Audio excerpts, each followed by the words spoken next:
ওমানের ধুকুম প্রদেশের সিদ্রা এলাকায় গেল ৮ অক্টোবর সড়ক দুর্ঘটনায় ৮ বাংলাদেশি নিহত হন।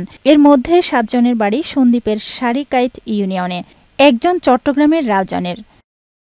শনিবার রাতে ৮ জনের মরদেহ চট্টগ্রাম শাহ আমানত আন্তর্জাতিক বিমানবন্দরে পৌঁছায়। বিমানবন্দরে মরদেহ নিতে গিয়ে কান্নায় ভেঙে পড়েন স্বজনরা। রোববার সকালে নিজ নিজ বাড়িতে অনুষ্ঠিত হয় নামাজে জানাজা। এ সময় শোকের ছায়া নেমে আসে গোটা এলাকায়। স্বজনদের আহাজারিতে ভারী হয়ে ওঠে পরিবেশ।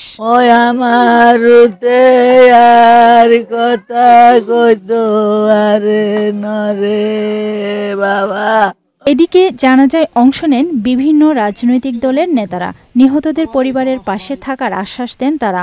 এই পরিবারগুলোর একমাত্র উপার্জনক্ষম ব্যক্তি তারা আজকে দুনিয়াতে নেই।